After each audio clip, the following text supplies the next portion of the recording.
Dear learner, in this part of the video, we shall discuss class 10th chapter electricity. In previous section of the video, we learned about some simple electric circuit.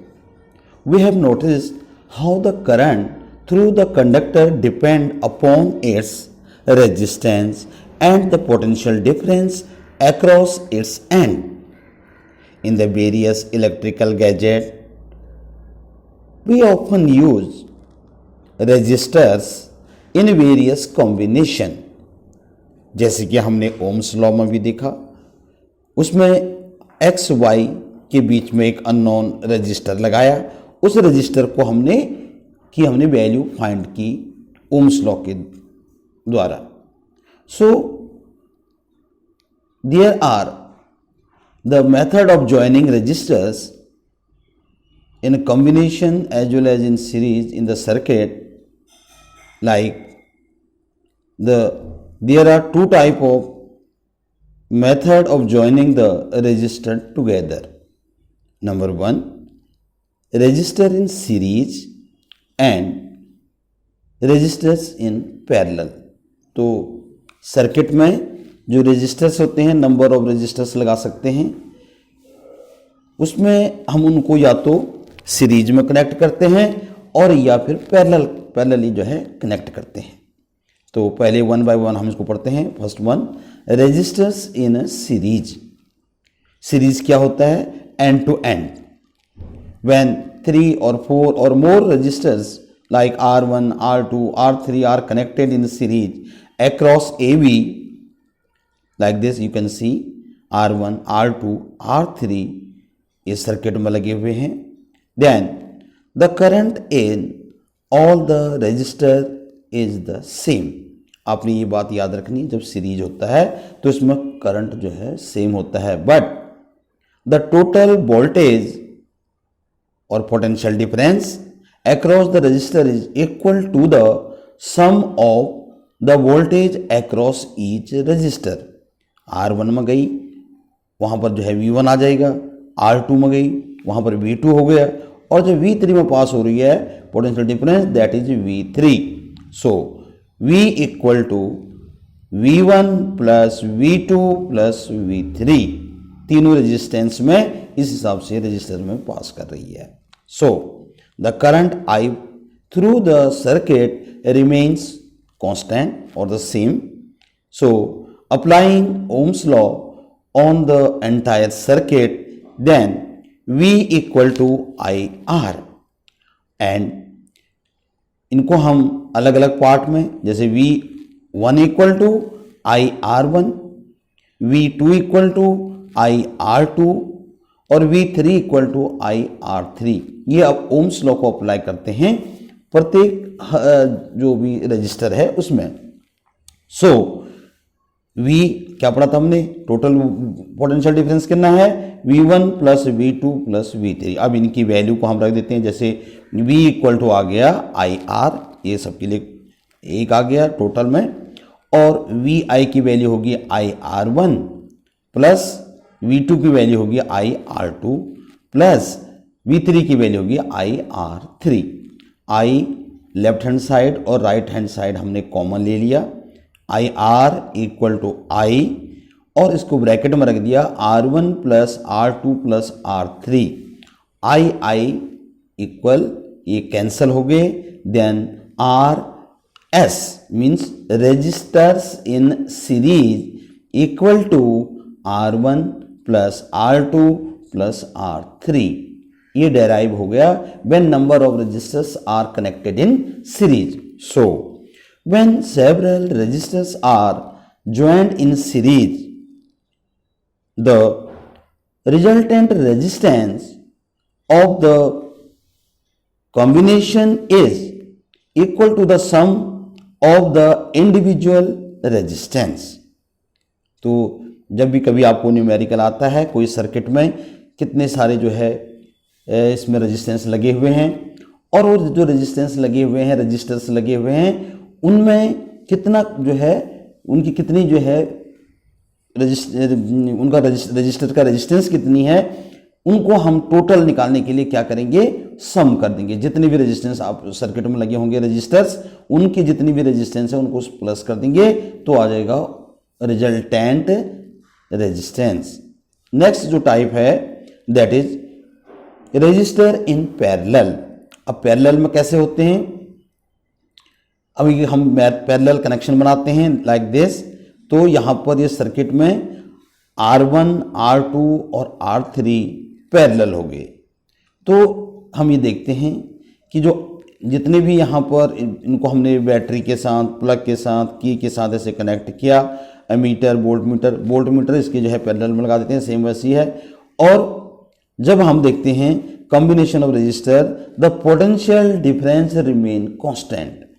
देखो जब series था, series में current constant था, जब parallel में होते हैं तो यहाँ पर जो है पोटेंशियल डिफरेंस यानी वोल्टेज जो है कांस्टेंट होती है। So it observe that the total current I, अब जैसे वहां V डिवाइड हो गया था, यहां पर I डिवाइड हो गया, I is equal to the sum of the separate current through each branch of the combination. I equal to I1 plus I2 plus I3। Let R be the equivalent resistance of the parallel combination of resistors. So by applying Ohm's law to the parallel combination of the resistors, so we have I equal to V upon RP। I equal to V upon R होता है, RP हमने लगा दिया means parallel के लिए। और तो I1 equal to क्या हो जाएगा, I1 अब सब में हम जो है ओम्स लॉ अप्लाई कर देते हैं। Then I1 equal to V upon R1, I2 equal to V upon R2 and I3 equal to V upon R3। So using equation first, जहां पर I equal to I1, I2, I3 लिखा है, तो इनको हम लिख देते हैं V upon RP equal to V upon R1 plus V upon R2 plus V upon R3। इसमें भी हमने V को कॉमन ले लिया, पहले आया V upon RP equal to V upon 1 upon V into 1 upon R1 plus 1 upon R2 plus 1 upon R3, क्योंकि V हमने कॉमन ले लिया, 1 अपॉन R1 रह गया, 1 अपॉन R2 हो गया और 1 अपॉन R3 हो गए। अब V से V कैंसिल कर दिया, तो कैंसिल होने के बाद ये हमारे पास आ गया 1 upon RP equal to 1 upon R1 plus 1 upon R2 plus 1 upon R3। So thus we conclude that the reciprocal of equivalent resistance of a group of resistance joined in parallel is equal to the sum of the reciprocal of individual resistance. तो जितने resistor circuit में लगे होते हैं parallel में, उनका reciprocal का सम जो है रिजल्टेंट रेजिस्टेंस होता है। सो कई इस टाइप के सर्किट होते हैं, जैसे कि इसमें यहाँ आप देख सकते हैं, यहाँ दो टाइप से हैं, दोनों बार इस सीरीज में भी हैं और पैरेलल भी हैं।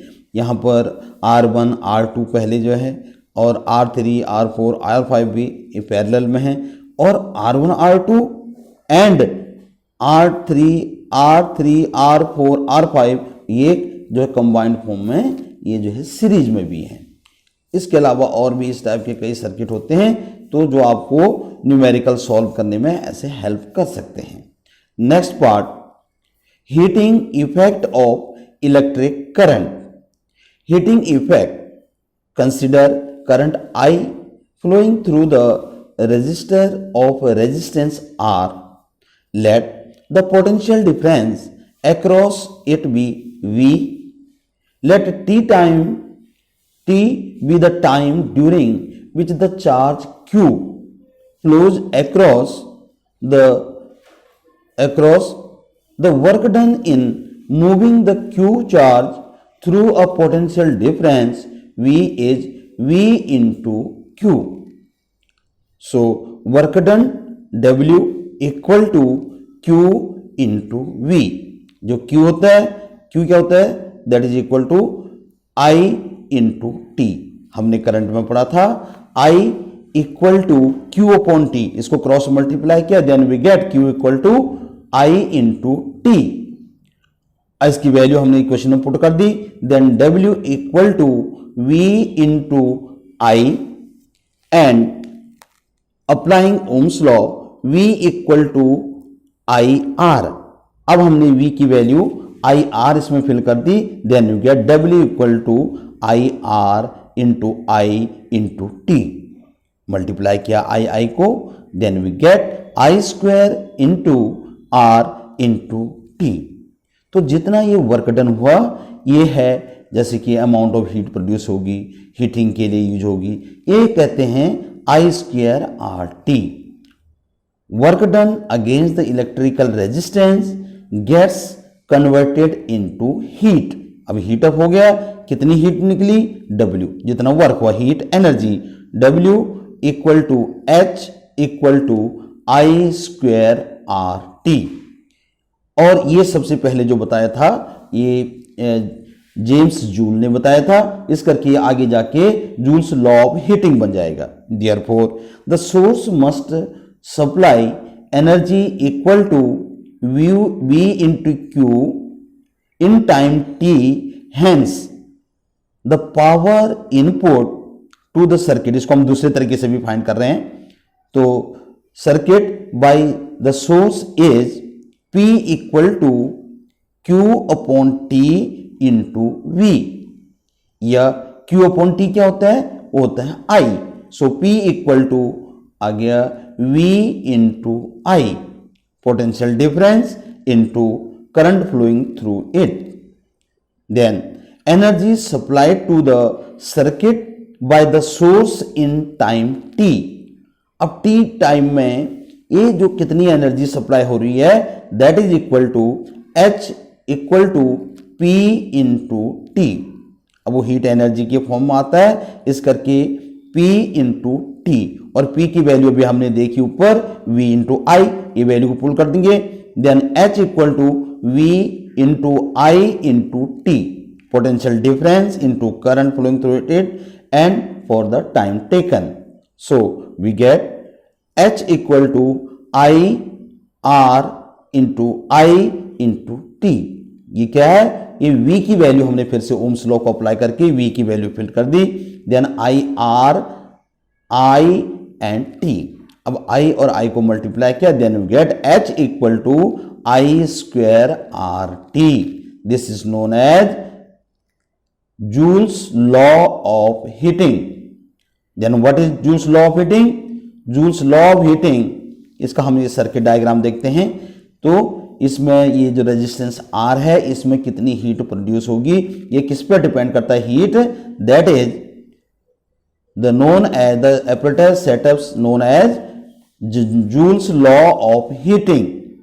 The law implies that heat produced in a resistor is directly proportional to the square of current flowing through it in the given resistors. So H directly proportional to I square, and second H equal to I square RT है ना, दूसरा आ गया R।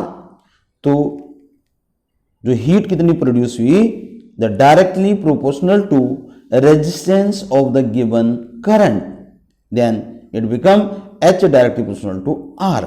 And third one, directly proportional, H directly proportional to the time for which the current flows through the resistor, H directly proportional to T.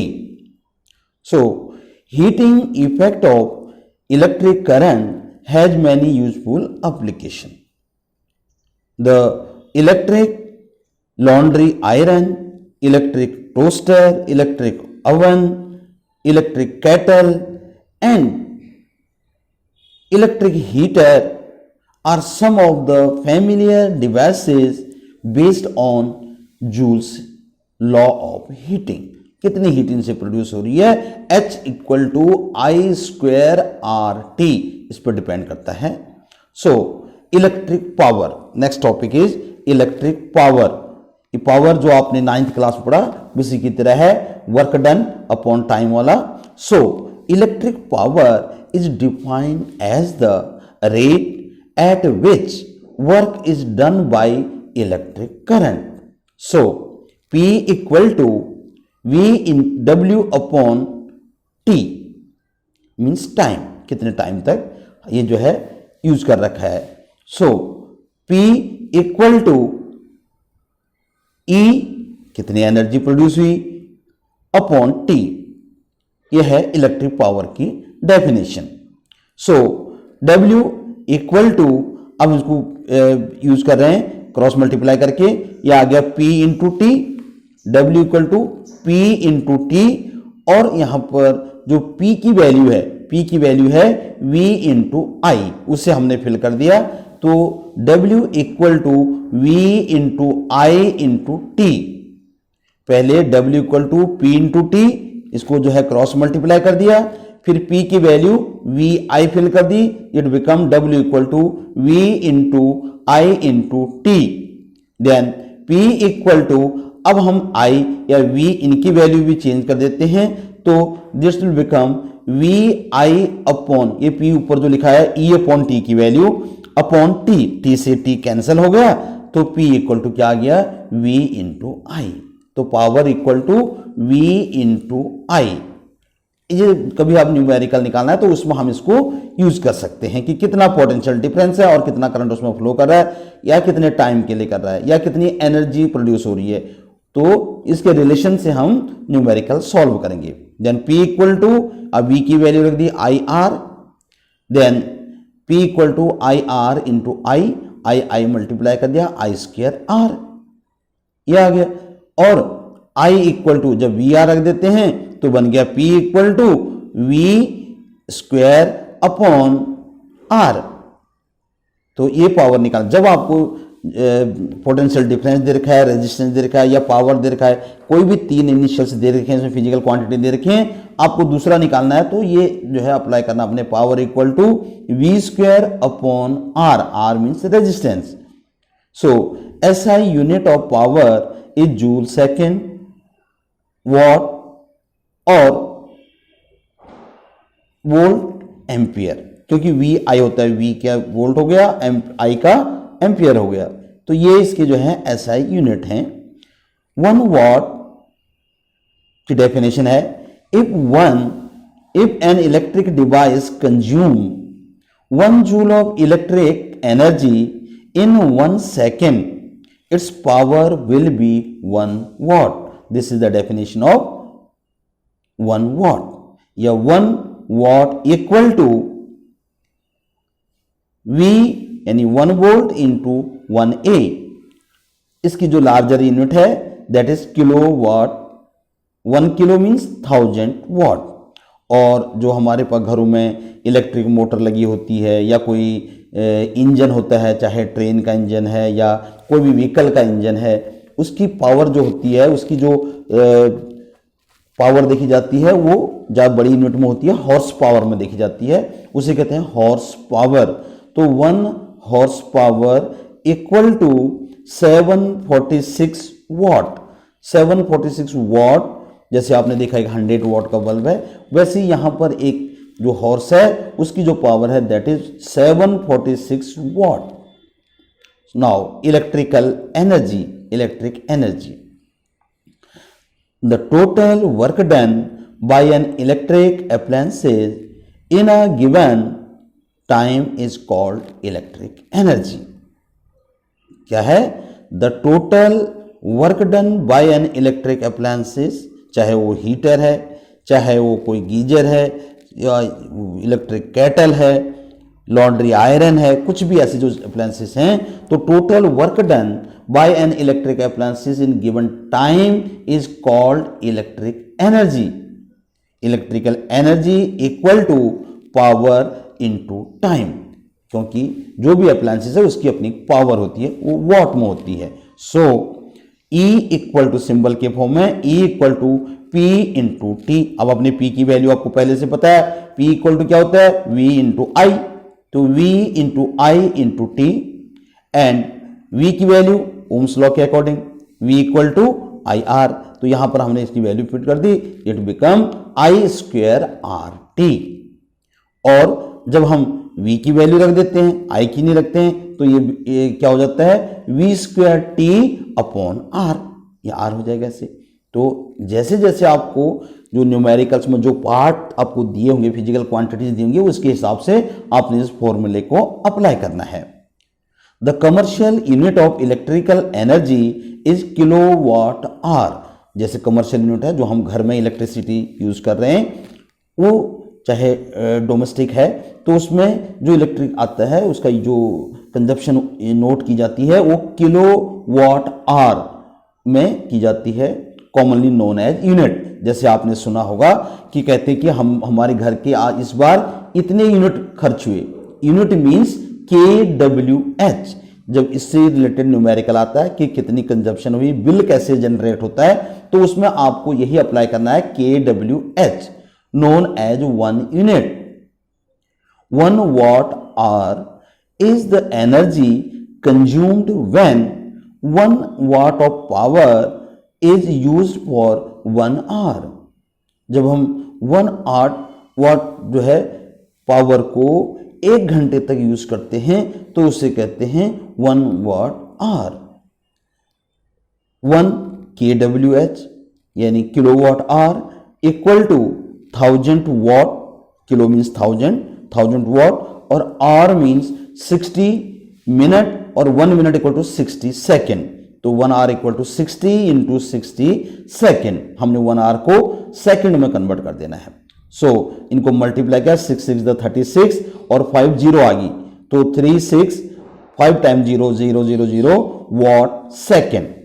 Now according to scientific notation we will use decimal after first digit, then it become 3.6 into 10 to the power 6 joule. तो ये question आता है कि convert commercial unit of electric energy in SI unit of energy. SI unit of energy हो गया joule और commercial unit हो गया 1 KWH। तो इस हिसाब से भी ये सम आता है। Thank you.